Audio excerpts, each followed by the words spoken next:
Episode 7 36 तत्वों का विश्लेषण भाग 2 माया और कंचुक भाग 1 प्रस्तावना माया का आध्यात्मिक महत्व। कश्मीरी शैववाद में माया केवल भ्रम नहीं है, ये चेतना के संकुचन की प्रक्रिया का प्रतीक है। जब शुद्ध चेतना स्वयं को व्यक्त करती है तो उसका अनुभव सुसंगठित रूप में आता है। माया वो आभासी परत है जो चेतना के विस्तार को आंशिक रूप से ढकती है, जिससे चेतना स्वयं को सीमित और पृथक अनुभव करती है। ये अनुभूति प्रारंभिक अवस्था में साधक के लिए भ्रम और बाधा प्रतीत होती है, लेकिन गहन विश्लेषण से पता चलता है कि माया सत्य के अनुभव की संरचना में अनिवार्य तत्व है। 2 कंचुक चेतना का आभासी संकुचन।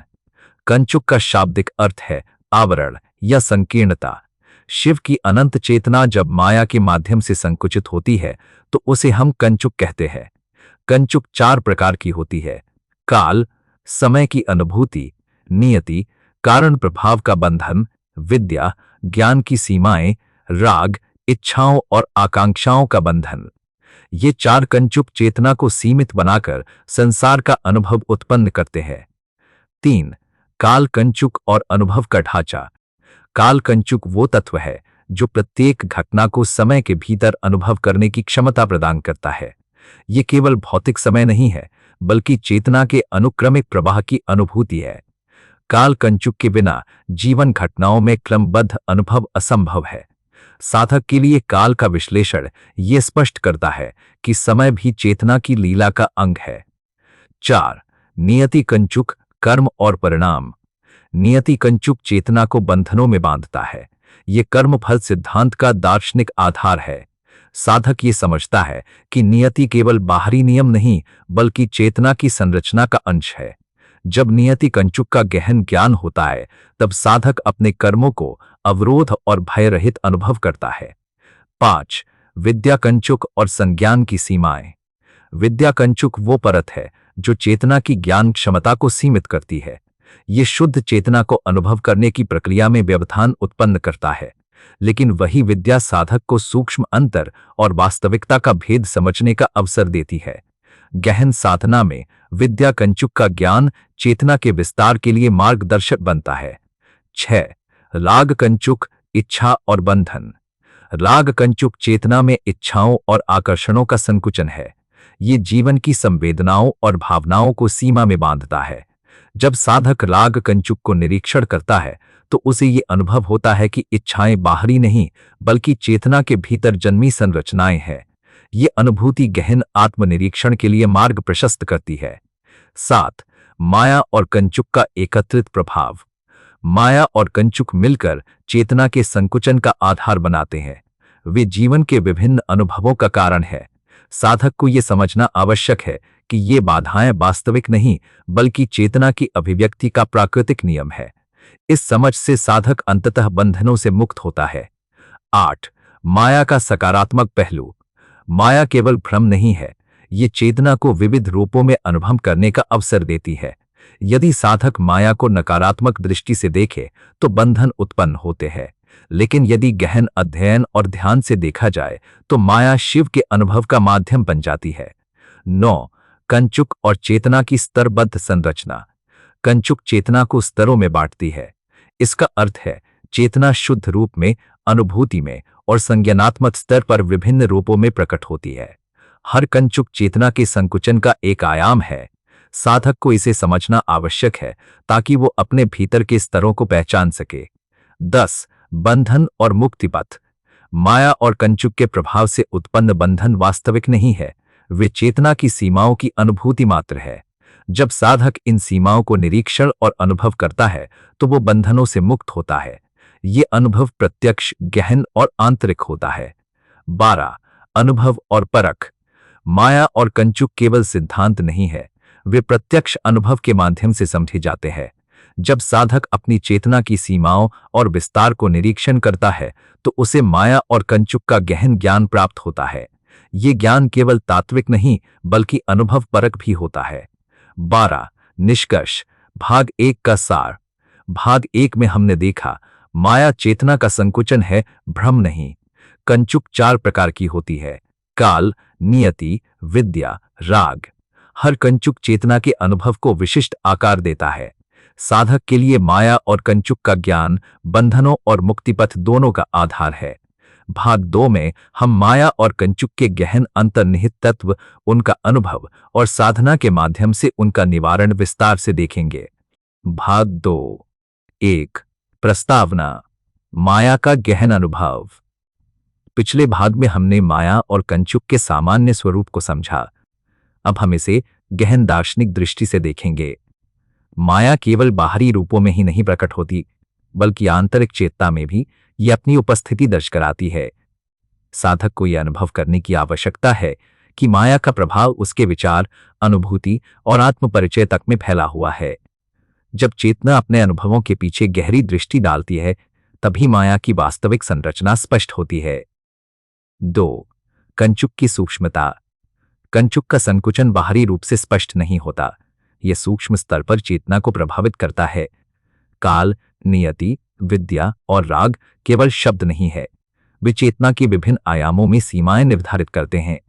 जब साधक अपने भीतर की सूक्ष्म संरचना का निरीक्षण करता है, तब उसे कंचुक के वास्तविक आयामों का अनुभव होता है। 3।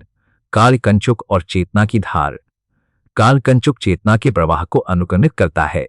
साधक को यह अनुभव होता है कि समय केवल भौतिक नहीं, बल्कि मानसिक और आध्यात्मिक संरचना का भी हिस्सा है। इस अनुक्रम के कारण ही चेतना घटनाओं को क्रमबद्ध रूप में अनुभव करती है। जब साधक इस अनुक्रम को परखता है, तब वो अपने अनुभवों में स्वतंत्रता का भाव उत्पन्न करता है। 4। नियति कंचुक का गहन विश्लेषण। नियति कंचुक चेतना में बंधन उत्पन्न करती है। ये केवल बाहरी नियम नहीं, बल्कि आंतरिक संरचना है। साधक जब अपने कर्मों और परिणामों को गहराई से देखता है, तब वो समझता है कि नियति केवल अनुभव का ढांचा है, उसका नियंत्रक नहीं। इस ज्ञान से व्यक्ति अपने क्रियाओं में संकल्प और स्वच्छता उत्पन्न कर सकता है। 5। विद्या कंचुक और आंतरिक ज्ञान। विद्या कंचुक चेतना की संज्ञानात्मक सीमाएं निर्धारित करती है। ये केवल ज्ञान की कमी नहीं, बल्कि चेतना की विविधताओं को अनुभव करने का माध्यम है। जब साधक विद्या कंचुक को समझता है, तब वो ज्ञान और अज्ञान के बीच का अंतर स्पष्ट रूप से देख सकता है। ये अनुभव उसे वास्तविकता के प्रति सचेत बनाता है। 6। राग कंचुक, इच्छाएं और प्रतिबंध। राग कंचुक चेतना में उत्पन्न इच्छाओं का प्रतिबंध है। यह हमें बाहरी और आंतरिक आकर्षणों से परिचित कराता है। जब साधक इन इच्छाओं का निरीक्षण करता है, तब उसे यह स्पष्ट होता है कि इच्छाएं स्वयं चेतना का उत्पाद है। इस अनुभव से साधक आंतरिक स्वतंत्रता और संयम प्राप्त करता है। 7। माया की संरचनात्मक दृष्टिकोण। माया केवल भ्रम नहीं है, बल्कि चेतना का संरचनात्मक आयाम है। ये साधक को बाहरी और आंतरिक अनुभवों के बीच सेतु प्रदान करता है। जब साधक माया की संरचना को समझता है, तब उसे जीवन के प्रत्येक अनुभव में शिव का प्रतिबिंब दिखाई देता है। माया चेतना को स्थिर नहीं करती, बल्कि उसकी विविधताओं का अनुभव कराती है। 8। कंचुक और आत्मप्रज्ञा। कंचुक चेतना को विभिन्न स्तरों में बांटता है। जब साधक इन स्तरों का अनुभव करता है, तब उसे अपनी आत्मा की गहराई का ज्ञान होता है। कंचुक केवल बाधाएं उत्पन्न नहीं करती, बल्कि जागृति के लिए आवश्यक दिशा भी दिखाती है। ये प्रक्रिया साधक को अनुभव और ज्ञान के मध्य संतुलन का मार्ग दिखाती है। 9। माया और अनुभव का सामंजस्य। माया चेतना को संकुचित करती है, लेकिन वही संकुचन अनुभव की विविधता उत्पन्न करता है। जब साधक माया के प्रभाव को निरीक्षण करता है, तब उसे जीवन के प्रत्येक क्षण में शिव की उपस्थिति का अनुभव होता है। यह अनुभव केवल तात्विक नहीं, बल्कि जीवन और चेतना के गहन स्तर का है। 10। कंचुक और मानसिक अनुशासन। कंचुक चेतना को अनुशासित करता है। ये बाहरी और आंतरिक बंधनों को स्पष्ट करता है। जब साधक कंचुक के प्रभाव को पहचानता है, तब वो मानसिक अनुशासन और स्थिरता प्राप्त करता है। इस स्थिरता के कारण ही साधक गहन ध्यान और अंतर्दृष्टि की ओर अग्रसर होता है। 11। माया का ज्ञान और आंतरिक स्वतंत्रता। माया का गहन ज्ञान साधक को आंतरिक स्वतंत्रता प्रदान करता है। जब व्यक्ति माया को केवल बाधा के रूप में नहीं, बल्कि चेतना की संरचना के रूप में देखता है, तब उसे अनुभव होता है कि बंधन केवल आभासी है। इस अनुभव से साधक बंधनों और मुक्ति पथ के बीच के अंतर को स्पष्ट रूप से देख सकता है। 12। कंचुक और चेतना की शक्ति। कंचुक चेतना की शक्ति को सीमित करता है, लेकिन वही सीमाएं साधक को चेतना के गहन आयामों से परिचित कराती हैं। जब साधक इन सीमाओं का निरीक्षण करता है तब उसे ये स्पष्ट होता है कि शक्ति का वास्तविक प्रयोग आंतरिक अनुशासन और ज्ञान के माध्यम से होता है। 13 अभ्यास और साधना। माया और कंचुक का अनुभव केवल अध्ययन से नहीं बल्कि अभ्यास और ध्यान से प्राप्त होता है। साधक अपने भीतर की सीमाओं और इच्छाओं का निरीक्षण करता है। वो चेतना के प्रत्येक स्तर को अनुभव करता है और गहन आत्मप्रज्ञा प्राप्त करता है। साधना के माध्यम से माया और कंचुक के प्रभाव को नियंत्रित करना संभव है। 14 निष्कर्ष। भाग 2 का सार। भाग 2 में हमने देखा माया और कंचुक केवल बाहरी रूप में नहीं आंतरिक चेतना में भी प्रकट होते हैं। कंचुक के 4 आयाम काल, नियति, विद्या और राध चेतना को अनुक्रमित और सीमित करते हैं। साधक माया और कंचुक के निरीक्षण और अनुभव से आंतरिक स्वतंत्रता और ज्ञान प्राप्त करता है। अभ्यास और ध्यान के माध्यम से यह अनुभव गहन और प्रत्यक्ष बन जाता है। ये भाग गहन ध्यान और आत्मनिरीक्षण के लिए आधार तैयार करता है। अगले भाग में हम माया और कंचुक के सूक्ष्म तत्वों, उनके अंतर्निहित नियमों और चेतना पर उनके प्रभाव पर विस्तृत चर्चा करेंगे। भाग 3 1 प्रस्तावना गहन निरीक्षण। पिछले भाग में हमने देखा कि माया और कंचुक चेतना की संरचना को संकुचित करती हैं और साधक को आंतरिक स्वतंत्रता की ओर ले जाती हैं। इस भाग में हम इनका सूक्ष्म अंतर्निहित तात्विक स्वरूप समझेंगे। साधक का उद्देश्य केवल बंधनों को समझना नहीं बल्कि उन्हें चेतना के विस्तार के लिए उपकरण के रूप में प्रयोग करना है। 2 माया का सूक्ष्म स्वरूप। माया केवल बाहरी भ्रम नहीं है, ये चेतना के भीतर छिपी विविधताओं को प्रकट करती है। जब साधक अपने मन, विचार और अनुभूतियों पर निरीक्षण करता है तब वो देखता है कि माया ने उसके अनुभव को किस प्रकार रंगीन और बहुआयामी बनाया है। माया चेतना का वो स्तर है जो वास्तविकता और आभास के बीच सेतु का कार्य करता है। 3 कंचुक का गहन विभाजन। कंचुक केवल 4 मूल संकुचन नहीं है, इसके भीतर अंतर्निहित उप स्तर हैं जो चेतना की और सूक्ष्म अवस्थाओं को नियंत्रित करते हैं। इन उपस्तरों को साधक अनुभव और आत्मनिरीक्षण के माध्यम से पहचान सकता है। इस गहन विश्लेषण से वो अपने मानसिक और आध्यात्मिक अनुशासन को विकसित करता है। 4 काल कंचुक का व्यावहारिक प्रभाव। काल कंचुक केवल समय का अनुक्रम नहीं है, यह चेतना को घटनाओं के बीच संबंध स्थापित करने की क्षमता देता है। जब साधक इस प्रभाव को अनुभव करता है तब वो देखता है कि समय और अनुभव का संबंध केवल बाहरी नहीं आंतरिक संरचना का हिस्सा है। इस अनुभूति से साधक अपने जीवन की घटनाओं को अधिक स्पष्ट और संतुलित रूप में देख पाता है। 5 नियति कंचुक नियंत्रण और स्वतंत्रता। नियति कंचुक चेतना के भीतर नियंत्रण उत्पन्न करता है। यह बाहरी घटनाओं को नियंत्रित नहीं करता बल्कि आंतरिक अनुक्रम और प्रतिक्रियाओं को व्यवस्थित करता है। जब साधक अपने कर्म और परिणाम का निरीक्षण करता है तब वो समझता है कि नियति केवल अनुभव का ढांचा है। इस अनुभव से वो अपने जीवन के निर्णयों में विवेक और स्पष्टता उत्पन्न कर सकता है। 6 विद्या कंचुक और सीमाएं। विद्या कंचुक चेतना की सीमा को दर्शाती है। ये बाहरी ज्ञान की सीमाएं नहीं है बल्कि आंतरिक अनुभव और अनुभूति की सीमाएं हैं। जब साधक इन सीमाओं का गहन निरीक्षण करता है तब उसे ज्ञात और अज्ञात के बीच का अंतर स्पष्ट होता है। यह अनुभव उसे जीवन के हर पहलू में सजग और संवेदनशील बनाता है। 7 राग कंचुक और भावनात्मक अनुभव। राग कंचुक चेतना में भावनाओं और इच्छाओं का नियंत्रण है। ये साधक को अपने आंतरिक आकर्षणों, पसंद नापसंद और संवेदनाओं के प्रति जागरूक बनाता है। जब साधक इन अनुभवों का निरीक्षण करता है तब उसे यह स्पष्ट होता है कि इच्छाएं बाहरी नहीं आंतरिक चेतना की संरचना का हिस्सा हैं। ये जागरूकता आंतरिक संतुलन और संयम का आधार बनती है। 8 माया और चेतना की 2 परतें। माया चेतना को 2 परतों में अनुभव कराती है। भौतिक परत जो हमें भौतिक जगत और अनुभवों के माध्यम से दिखती है। आंतरिक परत जो साधक के मन, बुद्धि और संज्ञानात्मक स्तर पर अनुभव होती है। साधक को दोनों परतों को समझना आवश्यक है, क्योंकि वास्तविक चेतना इन दोनों का मिश्रण है। 9. कंचुक और आंतरिक चेतना। कंचुक केवल अनुभवों का प्रतिबंध नहीं है, ये साधक को चेतना के आंतरिक आयामों से परिचित कराती है। जब साधक इन आयामों का निरीक्षण करता है, तब वो अपने भीतर गहरे ज्ञान और आत्म प्रज्ञा का अनुभव करता है। यह अनुभव उसे चेतना की अधिक व्यापक समझ प्रदान करता है। 10. माया और बंधन का साक्षात्कार।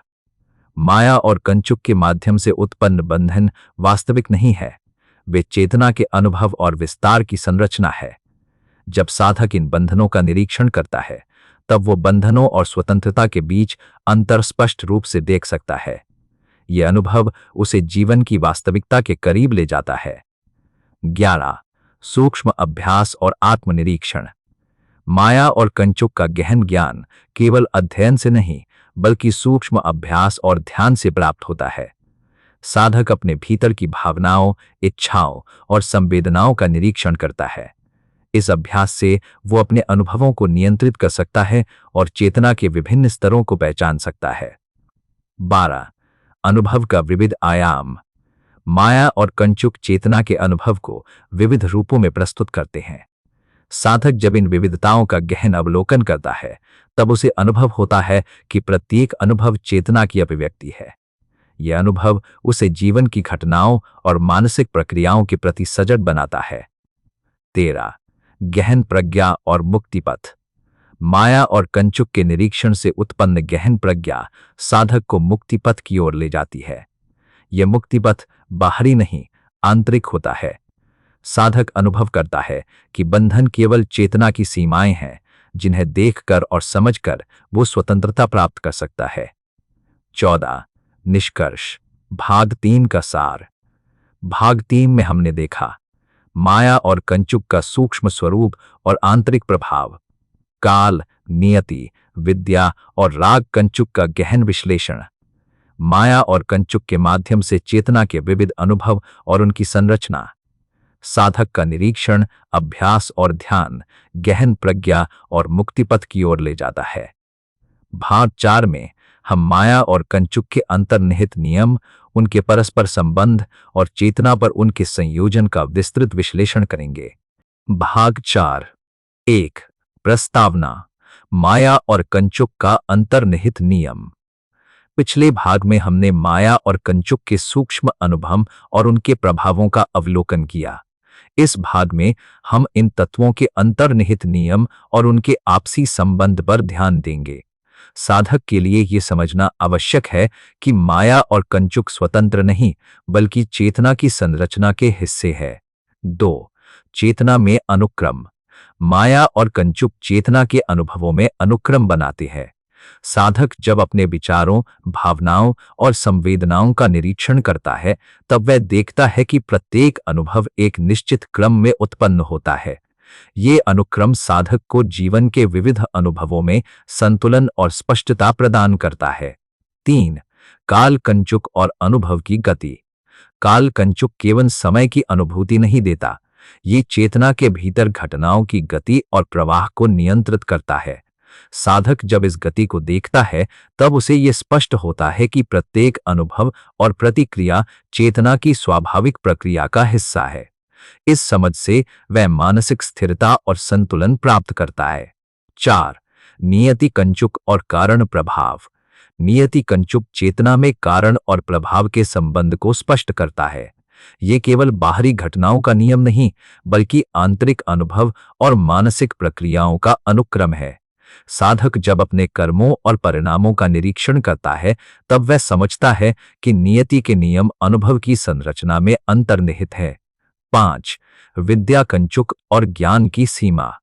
विद्या कंचुक चेतना की ज्ञान क्षमता को परिभाषित करती है। ये सीमाएं ज्ञान की कमी नहीं, बल्कि चेतना के अनुभव के लिए आवश्यक संरचना है। साधक जब इन सीमाओं का अवलोकन करता है, तब उसे ज्ञात और अज्ञात के बीच अंतर स्पष्ट रूप से समझ में आता है। ये अनुभूति उसे जीवन की गहन समझ और सजगता प्रदान करती है। 6. राग, कंचुक और मानसिक संतुलन। राग कंचुक चेतना में भावनाओं और इच्छाओं का संयम प्रदान करता है। ये साधक को अपने आंतरिक आकर्षणों और संवेदनाओं के प्रति सजग बनाता है। साधक जब राग कंचुक का निरीक्षण करता है तब उसे ये स्पष्ट होता है कि इच्छाएं केवल चेतना की संरचना का हिस्सा है, बाहरी नहीं। ये अनुभव मानसिक संतुलन और आंतरिक अनुशासन की नींव रखता है। 7. माया और कंचुक का परस्पर संबंध। माया और कंचुक स्वतंत्र नहीं है। माया चेतना का संकुचन है और कंचुक इस संकुचन के 4 प्रमुख आयाम है। जब साधक इन दोनों का निरीक्षण करता है तब वह देखता है कि प्रत्येक कंचुक माया की संरचना को विभिन्न स्तरों पर प्रभावित करता है। इस अनुभव से साधक चेतना की समग्र संरचना को समझ पाता है। 8. अनुभव और प्रत्यक्षता। माया और कंचुक केवल तात्विक अवधारणाएं नहीं है, वे प्रत्यक्ष अनुभव का हिस्सा है। साधक जब अपने जीवन और मानसिक प्रक्रियाओं का निरीक्षण करता है तब उसे माया और कंचुक की उपस्थिति स्पष्ट रूप से दिखाई देती है। ये प्रत्यक्षता साधक के ध्यान और अभ्यास को गहन बनाती है। 9. आंतरिक स्तरों का अवलोकन। कंचुक चेतना के आंतरिक स्तरों को विभाजित करता है। साधक जब इन स्तरों का अवलोकन करता है तब उसे ये स्पष्ट होता है कि प्रत्येक अनुभव और प्रतिक्रिया चेतना के भीतर के एक विशिष्ट स्तर का उत्पाद है। ये समझ उसे आत्म प्रज्ञा और मानसिक स्पष्टता देती है। 10. माया और चेतना का समन्वय। माया चेतना को विविध रूपों में अनुभव कराती है। कंचुक इन रूपों को अनुक्रमित और व्यवस्थित करती है। जब साधक इस समन्वय का निरीक्षण करता है तब वह देखता है कि प्रत्येक अनुभव चेतना की अभिव्यक्ति है। ये अनुभूति उसे जीवन के प्रत्येक क्षण में सजग और गहन बनाती है। 11. अभ्यास और अनुशासन। माया और कंचुक का गहन अनुभव केवल ध्यान, निरीक्षण और साधना के माध्यम से प्राप्त होता है। साधक अपने भीतर की भावनाओं, इच्छाओं और संवेदनाओं का अनुशासन करता है। इस अभ्यास से वह चेतना के विभिन्न स्तरों को पहचानता है और अनुभवों का संतुलन स्थापित करता है। 12. माया और कंचुक का गहन ज्ञान। गहन ज्ञान से साधक अनुभव करता है कि माया और कंचुक केवल बाधाएं नहीं है, वे चेतना की संरचना का अविभाज्य हिस्सा है। साधक जब इस ज्ञान को अनुभव करता है तब उसे अपने भीतर स्वतंत्रता, शक्ति और आत्म प्रज्ञा का अनुभव होता है। 13. मुक्ति पथ की दिशा। माया और कंचुक का गहन निरीक्षण साधक को आंतरिक मुक्ति पथ की ओर ले जाता है। ये मुक्ति पथ बाहरी नहीं, आंतरिक चेतना में स्थित है। साधक अनुभव करता है कि बंधन केवल चेतना के आभासी प्रतिबंध है, जिन्हें समझकर और अनुभव करके वह मुक्त हो सकता है। 14. निष्कर्ष। भाग 4 का सार। भाग 4 में हमने देखा माया और कंचुक के अंतर्निहित नियम और उनके परस्पर संबंध, काल, नियति, विद्या और राग कंचुक के अनुभव और प्रभाव, चेतना के आंतरिक स्तर और प्रत्यक्ष अनुभव, अभ्यास और गहन निरीक्षण से साधक को आंतरिक स्वतंत्रता और मुक्ति पथ प्राप्त होता है। अगले भाग में हम माया और कंचुक के अंतिम प्रभाव, उनकी व्यावहारिक चेतना पर उपस्थिति और साधक के लिए उनका सार विस्तार से देखेंगे। भाग 5। 1. प्रस्तावना। माया और कंचुक का अंतिम स्वरूप। पिछले भाग में हमने माया और कंचुक के नियम और चेतना पर उनके प्रभाव का विश्लेषण किया। इस भाग में हम उनके अंतिम प्रभाव, चेतना पर उनकी उपस्थिति और साधक के लिए उनके महत्व को समझेंगे। साधक के लिए ये समझना आवश्यक है कि माया और कंचुक केवल बाधाएं नहीं, बल्कि चेतना का गहन शिक्षण है। 2. चेतना की परिपूर्णता में माया का स्थान। माया चेतना की परिपूर्णता में एक महत्वपूर्ण तत्व है।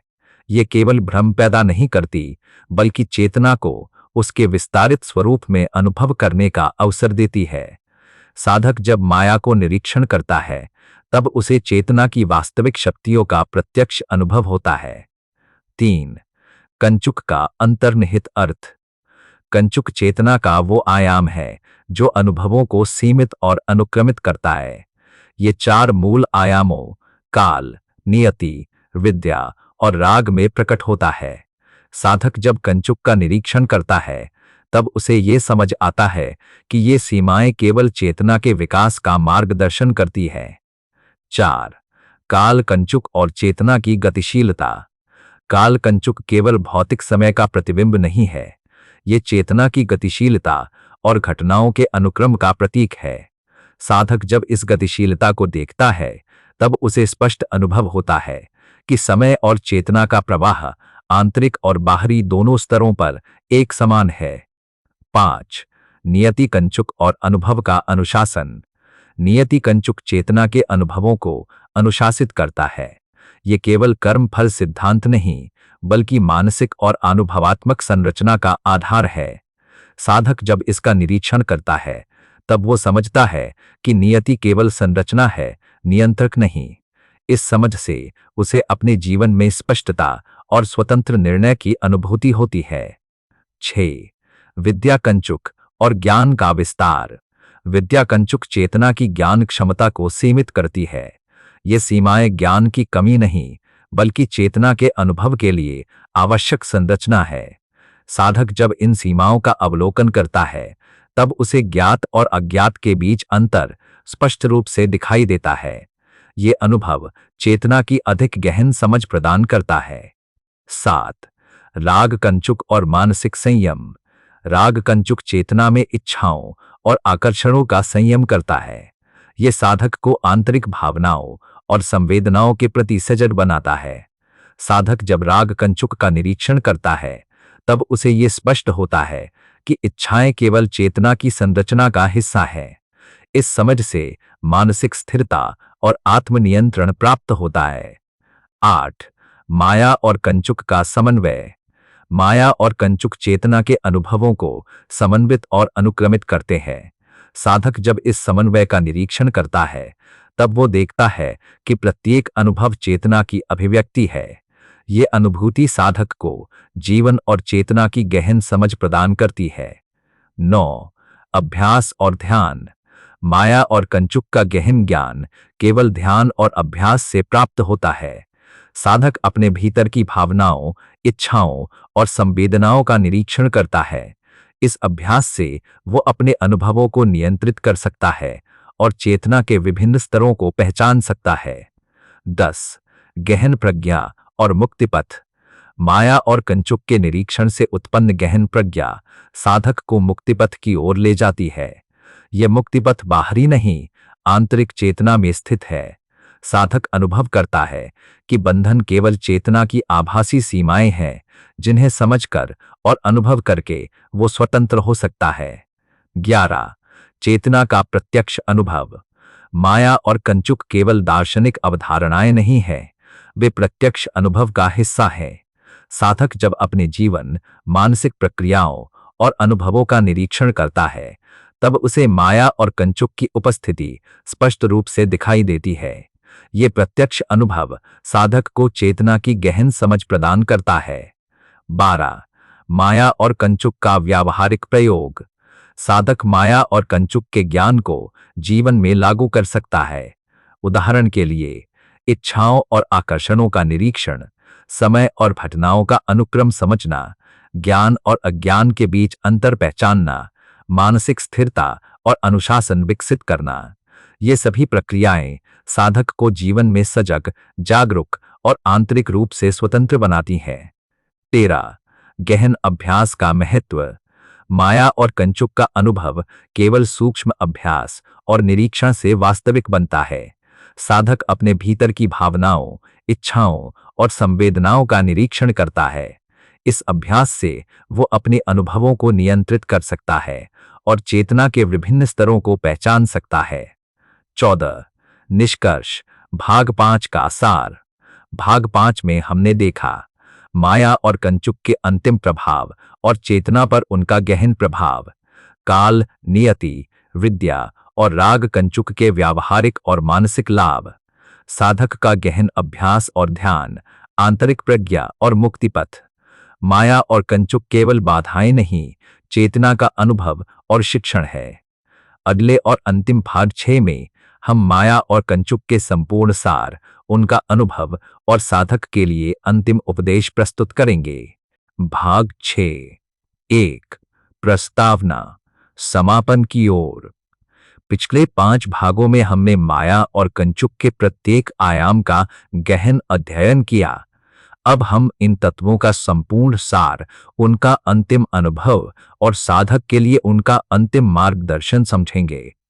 ये भाग साधक को न केवल बौद्धिक ज्ञान देता है, बल्कि आंतरिक अनुभूति और जीवन में प्रयोग की दिशा भी देता है। 2. माया का अंतिम स्वरूप। माया केवल बाहरी संसार की भ्रममयी परत नहीं है, ये चेतना के असीम विस्तार को संकुचित करके सीमित अनुभव प्रदान करने वाला माध्यम है। साधक जब गहन ध्यान और आत्मनिरीक्षण करता है, तब वो देखता है कि माया ने उसके अनुभवों को इतनी परतों में बांटा है कि प्रत्येक अनुभव अलग अलग रूप में प्रकट होता है।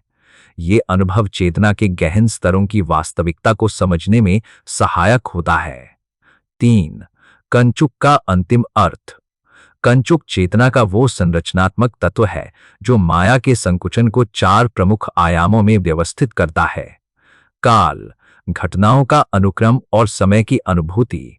नियति, कर्म और परिणाम का अनुशासन। विद्या, ज्ञान और अज्ञान की सीमाएं। राग, इच्छाओं और संवेदनाओं का नियंत्रण। साधक जब इन 4 आयामों का अंतिम गहन अनुभव करता है, तब वो चेतना की विविधताओं और उसकी संरचना को पूरी तरह समझ पाता है। 4. काल कंचुक और चेतना का प्रवाह। काल कंचुक केवल समय का प्रतिबिंब नहीं है, ये चेतना के भीतर अनुभवों का प्रवाह और घटनाओं का अनुक्रम सुनिश्चित करता है। साधक जब इस प्रवाह का निरीक्षण करता है, तब उसे स्पष्ट होता है कि प्रत्येक घटना और अनुभूति चेतना की स्वाभाविक प्रक्रिया का हिस्सा है। इस अनुभव से साधक अपने जीवन की घटनाओं में अधिक स्पष्टता और मानसिक संतुलन प्राप्त करता है। 5. नियति कंचुक और कर्म और नियंत्रण। नियति कंचुक चेतना के भीतर कर्म और परिणाम के संबंध को स्पष्ट करता है। ये केवल बाहरी घटनाओं का नियम नहीं, बल्कि आंतरिक अनुभव और मानसिक संरचना का अनुक्रम है। साधक जब इसका गहन अनुभव करता है, तब वो समझता है कि नियति केवल अनुभव का ढांचा है, नियंत्रक नहीं। इस ज्ञान से वो अपने निर्णय और कर्मों में विवेक और स्वतंत्रता उत्पन्न कर सकता है। 6. विद्या कंचुक और ज्ञान का विस्तार। विद्या कंचुक चेतना की ज्ञान क्षमता को परिभाषित करता है। ये केवल ज्ञान की कमी नहीं, बल्कि चेतना के अनुभव को संरचित करने वाला तत्व है। साधक जब इसका निरीक्षण करता है, तब ज्ञात और अज्ञात के बीच का अंतर स्पष्ट होता है। ये अनुभव उसे जीवन के हर क्षेत्र में सजग और संवेदनशील बनाता है। 7. राग कंचुक और आंतरिक संतुलन। राग कंचुक चेतना में इच्छाओं और आकर्षणों का नियंत्रण करता है। ये साधक को अपने आंतरिक भावनाओं और संवेदनाओं के प्रति सजग बनाता है। साधक जब इसका अनुभव करता है, तब उसे यह स्पष्ट होता है कि इच्छाएं केवल चेतना की संरचना का हिस्सा है। इस समझ से मानसिक स्थिरता, संयम और संतुलन प्राप्त होता है। 8. माया और कंचुक का आपसी संबंध। माया और कंचुक अलग नहीं है। माया चेतना का संकुचन है और कंचुक इसे 4 आयामों में व्यवस्थित करता है। साधक जब इस आपसी संबंध का निरीक्षण करता है, तब वो देखता है कि माया और कंचुक मिलकर चेतना की विविधताओं और अनुभवों को अनुक्रमित और व्यवस्थित करते हैं। 9. प्रत्यक्ष अनुभव और अभ्यास। माया और कंचुक केवल दार्शनिक अवधारणाएं नहीं है, वे प्रत्यक्ष अनुभव का हिस्सा है। साधक जब ध्यान और अभ्यास के माध्यम से अपने भीतर की भावनाओं, इच्छाओं और संवेदनाओं का निरीक्षण करता है, तब उसे माया और कंचुक का वास्तविक प्रभाव अनुभव होता है। ये अनुभव साधक को गहन आत्मप्रज्ञा और मानसिक स्पष्टता प्रदान करता है। 10. चेतना की विविधता और माया। माया चेतना को बहुआयामी बनाती है। साधक जब माया के विभिन्न रूपों और अनुभवों का निरीक्षण करता है, तब उसे जीवन की घटनाओं और मानसिक प्रक्रियाओं के पीछे की गहन संरचना स्पष्ट होती है। ये अनुभव उसे जीवन के हर पहलू में सजग और जागरूक बनाता है। 11. अभ्यास और ध्यान का महत्व। माया और कंचुक का गहन ज्ञान केवल सतत अभ्यास और ध्यान से प्राप्त होता है। साधक अपने भीतर की सीमाओं और इच्छाओं का निरीक्षण करता है। ये अभ्यास उसे मानसिक स्थिरता, संयम और गहन आत्मप्रज्ञा प्रदान करता है। साधक जब नियमित अभ्यास करता है, तब माया और कंचुक के प्रभाव को नियंत्रित करना संभव होता है। 12. गहन प्रज्ञा और अंतर्दृष्टि। माया और कंचुक का गहन निरीक्षण साधक को आंतरिक प्रज्ञा और अंतर्दृष्टि प्रदान करता है। साधक अनुभव करता है कि बंधन केवल आभासी सीमाएं हैं। इस अनुभव से वो मानसिक और आध्यात्मिक स्वतंत्रता प्राप्त करता है। 13 मुक्तिपथ और चेतना की पूर्णता। माया और कंचुक का अंतिम अनुभव साधक को आंतरिक मुक्तिपथ की ओर ले जाता है। ये मार्ग बाहरी नहीं बल्कि चेतना के भीतर स्थित है। साधक अनुभव करता है कि बंधन केवल आभासी है और उनका निरीक्षण करके ही वो वास्तविक स्वतंत्रता और चेतना की पूर्णता प्राप्त कर सकता है। 14 माया और कंचुक का संपूर्ण सार। अंततः माया और कंचुक केवल बाधाएं नहीं है, वे चेतना का गहन शिक्षण और संरचना है। माया चेतना को संकुचित करती है और अनुभवों की विविधता उत्पन्न करती है। कंचुक इसे 4 आयामों काल, नियति, विद्या और राग में व्यवस्थित करता है। साधक जब इन तत्वों का निरीक्षण और अनुभव करता है तब उसे मानसिक स्थिरता, आंतरिक संतुलन, अनुभवों की स्पष्टता, गहन आत्मप्रज्ञा और आंतरिक स्वतंत्रता जैसे परिणाम प्राप्त होते हैं। 15 साधक के लिए अंतिम उपदेश। निरीक्षण। अपने विचारों, इच्छाओं और संवेदनाओं का गहन अवलोकन करें। ध्यान और अभ्यास। माया और कंचुक के प्रभाव को अनुभव और नियंत्रित करने के लिए। वास्तविकता का अनुभव। बंधन केवल आभासी सीमाएं हैं, उन्हें देखकर मुक्तिपथ की ओर बढ़ें। आत्मप्रज्ञा। जीवन के प्रत्येक अनुभव को चेतना के विस्तार के रूप में देखें। संतुलन और संयम। मानसिक स्थिरता और आंतरिक शक्ति को विकसित करें। साधक जब इस मार्ग का अनुसरण करता है तब माया और कंचुक केवल अनुभव का माध्यम बनते हैं, बाधा नहीं। वे चेतना की पूर्णता और गहन स्वतंत्रता का मार्ग खोलते हैं। 16 निष्कर्ष। एपिसोड 7 का समापन। एपिसोड 7 36 तत्वों का विश्लेषण भाग 2 माया और कंचुक का ये अंतिम भाग गहन, स्पष्ट और संपूर्ण निष्कर्ष प्रस्तुत करता है। हमने देखा माया चेतना का संकुचन और अनुभव की विविधता, कंचुक चेतना के 4 आयामों काल, नियति, विद्या और राग का अनुक्रम, साधक का निरीक्षण, ध्यान और अभ्यास के माध्यम से आंतरिक प्रज्ञा। बंधन केवल चेतना की आभासी सीमाएं हैं जिन्हें समझकर मुक्ति प्राप्त होती है। माया और कंचुक साधक को चेतना की पूर्णता और मुक्तिपथ की ओर ले जाते हैं। इस प्रकार माया और कंचुक का अनुभव केवल बाधा नहीं बल्कि चेतना का गहन शिक्षण है और साधक के लिए ये मार्ग आत्मप्रज्ञा और वास्तविक स्वतंत्रता की कुंजी है।